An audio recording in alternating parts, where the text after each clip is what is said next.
58 weeks. Have you ever wondered what would happen if aliens, Predator, Doom, and even a little bit of Halo were blended into one movie? That's exactly what William Kaufman's latest science fiction action thriller, Osiris, attempts to deliver. It's not trying to reinvent the genre or to introduce groundbreaking ideas. Instead, it embraces the old school formula of heavily armed soldiers battling terrifying extraterrestrial creatures in a desperate fight for survival.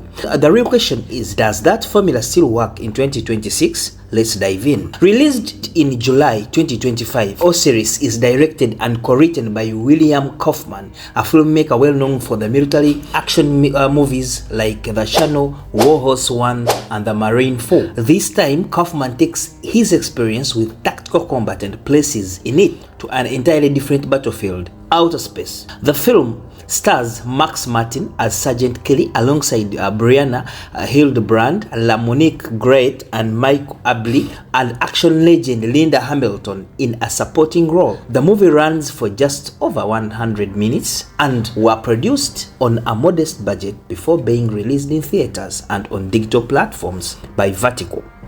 The movie wastes no time before throwing viewers into action. It opens with a brutal military operation in Uzbekistan, where Sergeant Kelly and his special forces team are engaged in an intense firefight. Kaufman immediately establishes the military atmosphere he's known for, with realistic gun handling, coordinated tactics, and unbelievable combat choreography. Then, without warning, everything changes.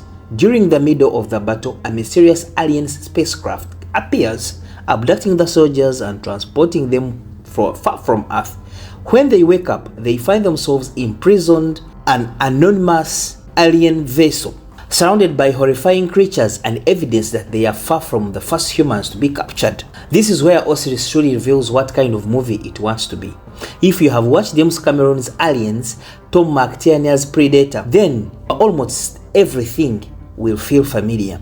The abandoned corridors with the flashing emergency lights, the terrifying alien monsters, the heavily armed soldiers, and the constant survival horror atmosphere all borrow heavily from those classic franchises. Some viewers will see this as a lack of originality, while others will appreciate it as a respectful tribute to the films that defined science fiction decades ago. Critics have widely noted these influences, with many describing Osiris as a loving homage rather than an innovative new direction for the genre. One thing that immediately stands out with William Kaufman's directing style, unlike many modern science fiction films that rely on endless CGI spectacles, Kaufman keeps his camera grounded. The firefights feel physical, the movement is so easy to flow. You always know where the characters are and where the danger is coming from. His military background as an action filmmaker shines throughout the movie. Even when the story slows down, the action sequences remain exciting because they are built around practical stunt work rather than chaotic editing. This approach gives the combat an old school feel that many fans of 80s and 90s action cinema will appreciate. Speaking from the action, this is undoubtedly the strongest aspect of Osiris. The firefights are loud, the intense, and relentless.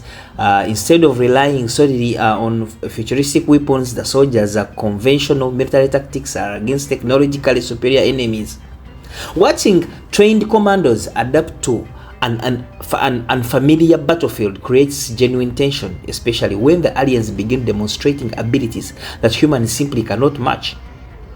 The pacing rarely slows down for the very long before another encounter pushes the story forward.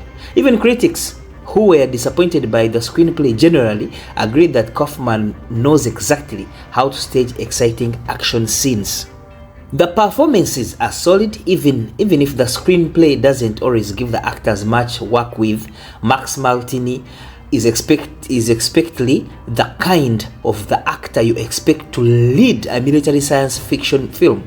He delivers authority, confidence, and determination without trying to overcomplicate the role. Brianna Hildebrand arguably has the most emotionally interesting character, serving as a bridge between humanity and the terrifying reality about the alien ship. Then there is Linda Hamilton. Her appearance was heavily promoted before release, leading many audiences to expect a much larger role. She's certainly bringing gravitas wherever she's on screen. Visually, Osiris punches about its weight in some areas where showing its budget limitations in others. The interior of the alien spacecraft features dark metallic corridors, industrial architecture, and dim lighting that create an oppressive atmosphere. Although some sets feel small and repetitive, the cinematography helps disguise these limitations through careful to compete with massive Hollywood blockbusters, and in many ways, that's actually one of its strengths. The sound design also deserves a recognition. Every gunshot carries weight, every alien roar feels intimidating, and the musical score quietly builds suspense without overwhelming the action. During quieter moments, the soundtrack creates an unsettling atmosphere that reminds you the soldiers are trapped in enemy territory with almost no hope of rescue. Unfortunately, the biggest weakness of Osiris is its screenplay. Plot follows a very predictable structure that experienced sci-fi fans will recognize almost immediately. Character development is limited, emotional moments don't always land, and several pieces of dialogue feel cheesy and overly familiar. Instead of surprising the audience with unexpected twists, the movie often chooses the safest possible direction. If you have watched enough alien invasion films, you'll probably predict many major story beats long before they happen.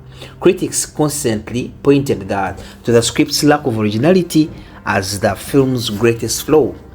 So, it's important to judge Osiris for what it actually wants to be.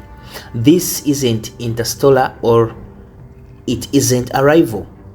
It isn't trying to deliver philosophical discussions about humanity's place in the universe. Instead, it aims to provide 90 to 100 minutes of straightforward military science fiction entertainment where highly trained soldiers fight terrifying monsters in impossible circumstances. On that level, it succeeds more than it falls. The audience reaction has been mixed. Many viewers praise the action, practical creature effects, and old school atmosphere, while others criticize its narrative story and lack of originality. This split reaction perfectly summarizes the movie itself. If you are searching for a groundbreaking science fiction, you'll probably leave disappointed. Overall, this is my overall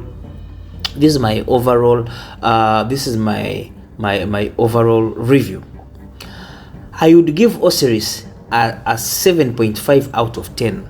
The story may borrow heavily from films that came before it, but William Kaufman's confident direction, practical creature effects, solid performances, and entertaining action sequences make it an enjoyable throwback to the era where science fiction action was all about soldiers, monsters, and survival. It's not the next Alien or Predator, but it never pretends to be. Instead, it proudly embraces its B-movie identity and delivers exactly the kind of adrenaline-filled adventure fans of classic sci-fi movies have been missing. If you are a fan of Aliens, Predator, Doom, Halo, or classic military survival films, Osiris is definitely worth adding to your watch list. Just don't expect originality, expect a fast-paced, monster-filled thrill, right, that knows exactly what it wants from beginning to the very end. Now, let's have an extended view of the cast, director, and the rest. Keep low.